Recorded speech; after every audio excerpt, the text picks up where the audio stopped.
Welcome back, degenerates, to Place Your Bets. I'm Tyler James, trying to get healthy in time for Saturday night. He's the one and only Eric Hansen.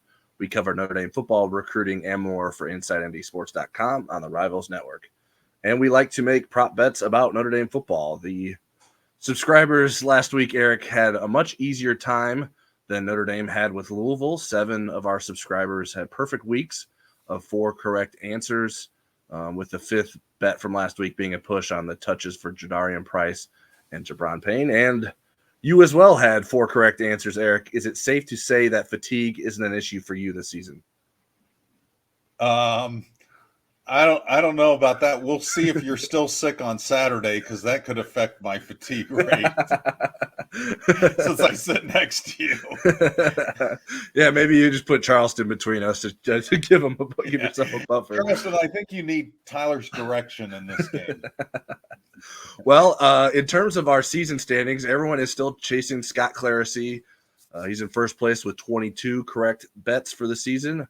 JBM 19 and Kurt VI 95 are tied for second with 20, which is also where Eric is, and I am one spot below that with 19. As a reminder, if you are an Inside ND Sports subscriber, please make sure to submit your predictions to the Google form link on the Insider Lounge. And now let's make our own prop bets and predictions for this week's Notre Dame USC game. First one I have for us, Eric, is over under 84.5 rushing yards for Notre Dame running back Audric Estimé. You know, Notre Dame did really poorly in this game last year on the lines of scrimmage, and it was a surprise because USC wasn't a very good rush defense. I think Audric had in the 40s last year, and they're not a very good run defense this year, and yet they have kind of a blueprint on how to try to attack Notre Dame's offense. And yet, as I kind of look through the games and I say, well, Arizona had over 200 and Stanford had over 200 yards rushing against them. If Audric can't be over, then I think it's a real indictment of this offensive coaching staff. So I'm going to go with the over and not indict them. Yeah. Yeah, I'm going over as well. And I think I agree with you there. I mean, there is a chance that maybe Jeremiah Love is the one that goes off for Notre Dame, and then Audric Estimé maybe doesn't reach that total, and Notre Dame still has a successful ground attack. But I agree. This is a kind of defense that Notre Dame has to have success running the football against, even though it gave Notre Dame problems last year. The good news, at least as it relates to that, is Notre Dame's offensive running game schemes are fairly different from what they were trying to do last year. So maybe that gives Notre Dame some advantages there and doesn't have to worry about some of the things that USC did as much.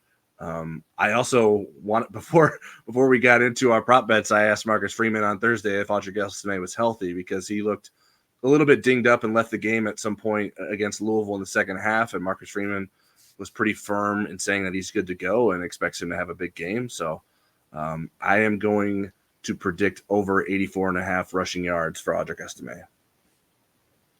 All right, our next one, more catches. Notre Dame tight end Mitchell Evans or USC wide receiver Brenden Rice?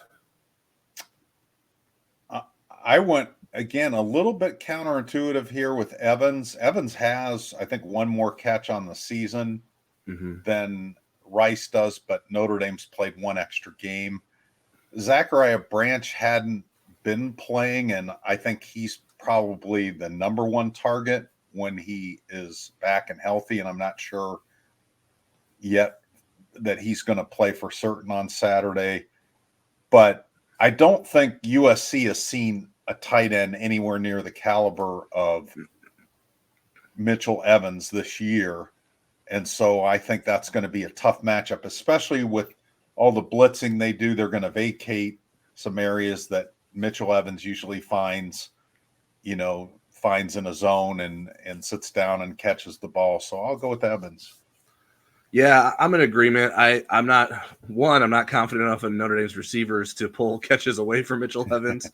Now maybe that goes against Notre Dame, and that USC will find a game plan that takes Evans out of it. But I also don't think USC has great coverage linebackers and safeties that would pose potential problems for Mitchell Evans. So I'm going to go over. Brenden Rice has been very productive for USC. USC spreads it out a lot. Caleb Williams doesn't have a ton of huge favorites.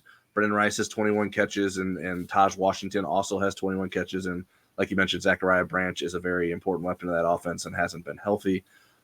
So I think any number of players could lead USC in receptions, whereas I think the odds are pretty high that Mitchell Evans leads Notre Dame in receptions this game.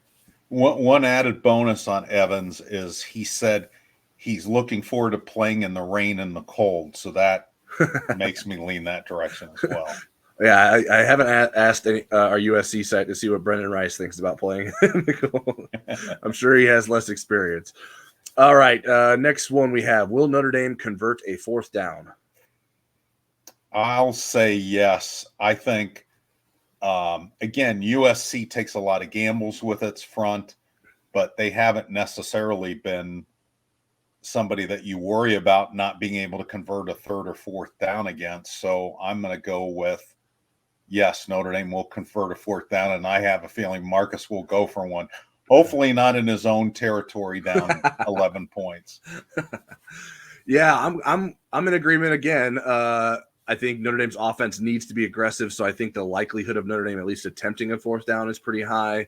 And then Notre Dame is 6 of 10 on fourth down conversions so far this season, whereas USC's defense has allowed 8 conversions on 14 attempts. So pretty good numbers there for Notre Dame. Not overwhelming numbers necessarily. And we certainly have seen Notre Dame fail on fourth downs in some big moments, particularly lately. But I'm gonna say yes, Notre Dame will convert a fourth down against this USC defense. All right, next one. Over under 274.5 passing yards for USC quarterback Caleb Williams. He's been over that in every game except Arizona. He hasn't seen a pass defense like Notre Dame's. Right. It's really, to me, how Notre Dame is going to try to attack them. Last year, they got ambushed by USC rushing the ball so easily against them. Mm-hmm. I think they didn't respect USC's run enough, nor did USC give them a lot of reason to coming into that game other than Caleb Williams runs. I'm going to say USC is going to be behind at some point in this game. So I think he's going to get right around there. So I am going to go over. All right. We've had our first disagreement, although I don't know that I would say it's a strong disagreement. I'm going to go with the under. I think the rain and Notre Dame's defense make it a bit harder for Caleb Williams to reach his usual totals. Notre Dame hasn't allowed anyone to throw for that many yards this season. 260 is the season high, and that was NC State with Brennan Armstrong. Granted, Caleb Williams is a much better quarterback than Brennan Armstrong is. But Williams was a good quarterback last year, and he only threw for 232 yards. So I think Notre Dame can limit the yardage. I think the biggest test will be if Notre Dame can limit his ability to make plays in the red zone and extend plays that lead to bad spots for Notre Dame's coverage units to give up some potential touchdowns there. But I will predict under 274.5 passing yards for Caleb Williams. What's your prediction about whether after we get off the air here, I can get this fly killed that's flying around me because it's bugging me? All right, keep going. I'll see if you need some help. I would offer help, but I don't know that you'd probably rather have the fly than the chance of getting my sickness. I want you to cough all over this fly. All right. Next one I have for us is more sacks, Notre Dame or USC. USC was really good in that category last year. They're really good this year. They're 5th in the country. They average 3.7 per game.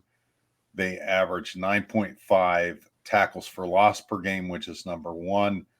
And yet last year that was a 2-2 deadlock with Drew Pine and Caleb Williams.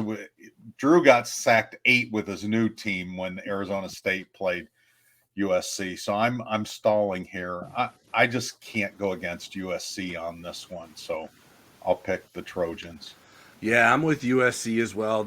Their defense certainly has a lot of highs and lows, and that's what has been the story for USC's defense for much of the season. Unfortunately, I just think Notre Dame's offensive line is in a bad spot right now.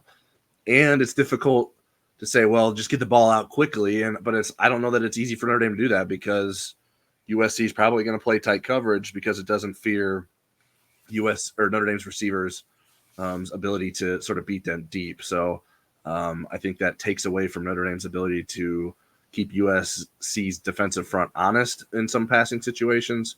And so I think that USC will have more sacks than Notre Dame.